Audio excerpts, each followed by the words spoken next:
Okay. Okay, so you're aware that Autumn's hamster died. Yes, that was tragic. Yes, I didn't it make was. it to the funeral. No, Sorry. you didn't. What ended up happening was, as he was dying, she took him to the vet and said, my hamster is ill. They said he's on his way out. And she said, okay, well, I want you to put him to sleep so he doesn't, suffer. So Okay. I've never heard of a hamster being put down, but in this house, anything's possible. Right. So she not only had him put down, she also had him cremated. Why did I know you were going to say this? Like, why did I know this is where the story was going after he was put down? Yeah, the sad thing is you now know this. You expect it. And now I know you're about to tell me where his ashes are. Okay, well, so Dad says to her, this was last night we found all this out. She said she had to go pick up the ashes. And Dad says, ashes? I thought you buried him in the flower bed or something like that. Like a normal person would do. I hate to say this, he's a hamster. I would have just left him at the vet. Like, yeah. don't they bury?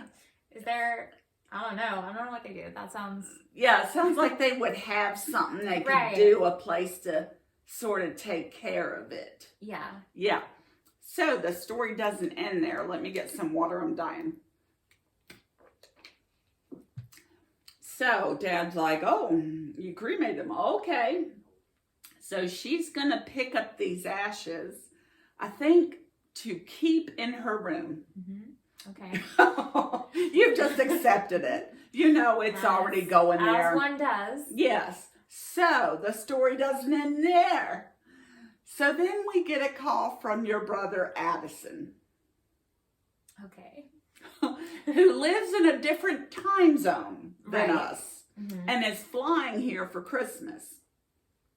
So he says, Dad, I don't know what to do. When it starts that way. Yeah, it's never logical. It's never going to end good.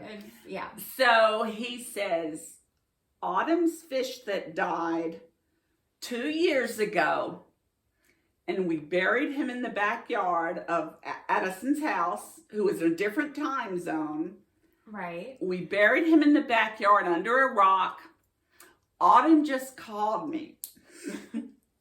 And she wants me to dig him up. Okay. And bring him with me. Bring him home. So she can cremate him and keep him in her room.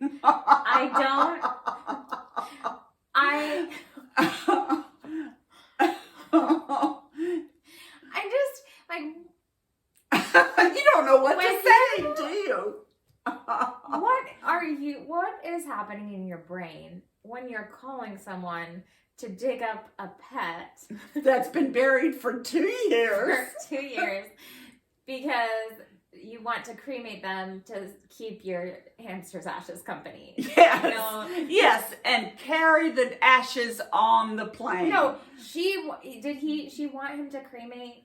No, she pre-cremate. Oh, no cremate. But Dad said he felt like the fish was already ashes because he'd been buried for 2 years. The fish is part of the ground. Just bring a can of dirt home. Yes. Yeah, there you go. That's a good idea, actually, because your brother did not know how to handle this situation. What did he tell her? I don't know. He didn't know how to handle it. Yeah. Instead of just saying, no, you psychopath.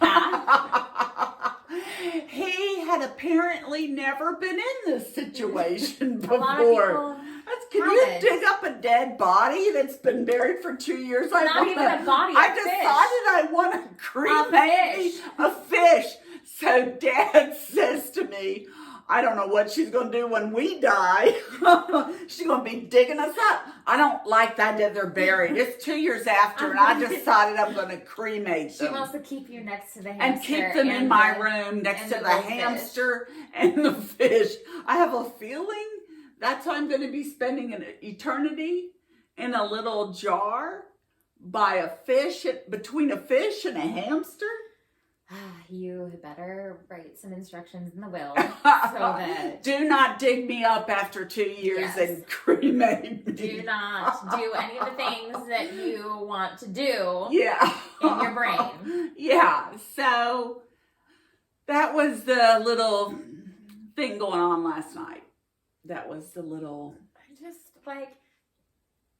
Yeah. Is she insane? Like, I think logically we could have her committed because some of the things that she comes up with, I'm like, okay, on a scale of sanity, where are we at today?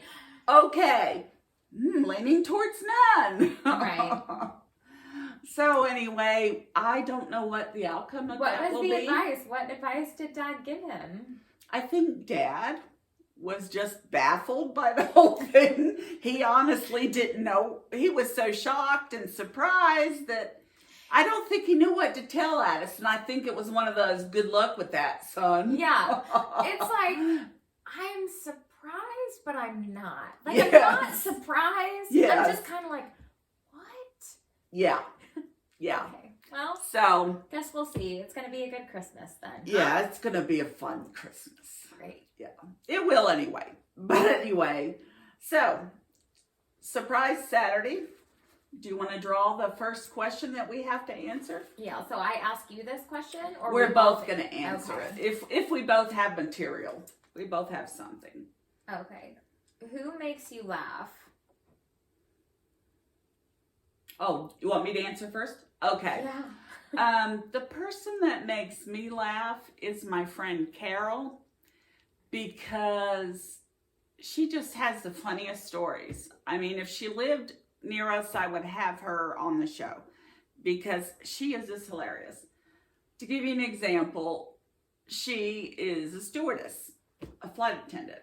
And one day while she was working, before the passengers came on the plane, she had her sweater sitting on a chair, a seat. So as people came on, I think it had her name tag on it and everything. As people came on, this lady sat there with her little child. And rather than saying, there's a sweater here on this chair, does it belong to somebody? Or something like that, the lady, when Carol came looking for it, the lady ended up, she was feeding her girl a lot of crackers, and the sweater ended up on the floor under the seat in front of them with crackers all over it. And it was all messed up, and it was cold on the plane. She couldn't wear it. She was like, I don't know why the lady wasn't didn't move it over or anything. So she hands it to Carol. She's like, oh, Carol's like, is there a sweater there? And the lady's like, oh, I don't know. And so Carol's looking around. She sees it under there and she gets it. It's destroyed. And she was kind of ticked about this. Right. So the lady took her shoes off on the plane mid-flight. And as one was kind of out in the aisle. So as Carol was walking through the aisle, she nonchalantly, without the lady noticing, picked up the shoe. You know where it's going. Yes. And she threw it in the trash. Oh my God. So the lady, as the flight was ending and the lady was looking to put her shoes back on, she says to Carol, have you seen my shoe? One of my shoes? I can't find it. And Carol just goes, haven't seen it. Oh my gosh. So this woman had to walk into the dirty airport? She walked with off one the shoe? plane with one shoe on and one shoe off. Walked off the plane for whatever was the rest of her trip. I don't know if she had a connecting flight with one shoe. So you don't want to mess with Carol, and I do feel bad for the poor lady, but I have to admit that's a hilarious story. Yeah.